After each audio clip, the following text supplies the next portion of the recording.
అమ్మల గన్నయమ్మ ముగురమ్మల మూల పుటమ్మ చాల పెద్దమ్మ సురారులమ్మ కడుపారడి బుచ్చినయమ్మ. ఈ పద్యం చదివేటప్పుడు అమ్మల గన్నయమ్మ ఆపుతారు, బాగుంది.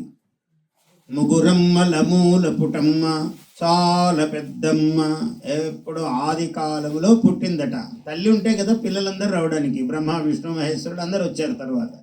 ముందు తల్లి ఉండాలి, తల్లి లేనిదే ప్రపంచంలో సృష్టి లేదు. అందువల్ల చాలా పెద్దమ్మ సురారులమ్మ అని ఆపుతుంటారు, అక్కడ ఆపకూడదు. సురారులమ్మ కడుపారడి బుచ్చినయమ్మ అంతా కలిపి చదవాలి. ఏమిటి అర్థము? సురారులమ్మ కడుపు. సురారులమ్మ ఎవరు? సురారులు అంటే అసురులు, అంటే దైత్యులు. వాళ్ళ అమ్మ ఎవరు? దితి. ఆమెకెప్పుడు కడుపుకు కష్టం కలిగిస్తూ ఉంటుందట ఈ అమ్మ. ఎందుకంటే రాక్షసులందరినీ సంహరిస్తూ ఉంటుంది కదా ఎప్పుడు. అయ్యో నా కొడుకుల్ని ఇట్లా చేసావు తల్లి అని అంటూ ఉంటుంది ఎప్పుడు. ఈమెమో అదితిర్దేవ మాత అన్నారు. దితి దైత్యులకు మాత. కాబట్టి సురారులమ్మ కడుపు ఆరడి పుచ్చినయమ్మ అక్కడ ఆపాలి. అమ్మల గన్నయమ్మ ముగురమ్మల మూల పుటమ్మ చాలా పెద్దమ్మ సురారులమ్మ కడుపారడి బుచ్చినయమ్మ తన్నులో నమ్మిన వేల్పుటమ్మల మనమ్ముల నుండియమ్మ. ఎవరెవరైతే తనను నమ్ముతారో ఆయా మనస్సులలో సంచరించేటువంటి తల్లి. తన్నులో నమ్మిన, ఆ లో నమ్మేది ఎవరు? వేల్పుటమ్మలు. ఆ దేవతల మాతలు ఎవరెవరైతే ఉన్నారో ఆమెకు కూడా ఈమె మూలము. ఆ దేవతామాత కూడా ఈమెనే మనస్సులో నిలుపుకుంటుంది.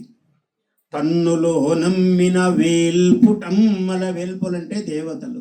తన్నులో నమ్మిన వేల్పుటమ్మల మనమ్ముల నుండి అమ్మ దుర్గ మాయమ్మ కృపాబ్ధియుత్సుత కవిత్వ మహత్వ పటుత్వ సంపదల్. కవిత్వము, మహత్వము, పటుత్వము మూడు చెప్పాడు. త్వ త్వ త్వ అని. ఈ త్వ అంటే తత్వములు, మూడు తత్వములు. ఏం కావాలి? మూడు తత్వములు ఎందుకు చెప్పాడు అక్కడ? మహాకాళి, మహాలక్ష్మి, మహాసరస్వతి స్వరూపములు మూడు చెప్పాడు.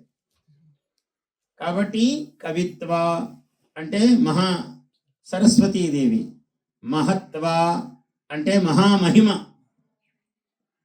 ఏమిటి మహత్వం? దేని వల్ల వస్తుంది? లక్ష్మీదేవి వల్ల వస్తుంది.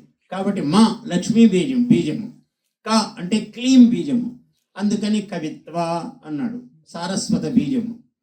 అలాగే మహత్వ అంటే మా లక్ష్మీ బీజము, మహాలక్ష్మీదేవి అనుగ్రహము, మహత్వము.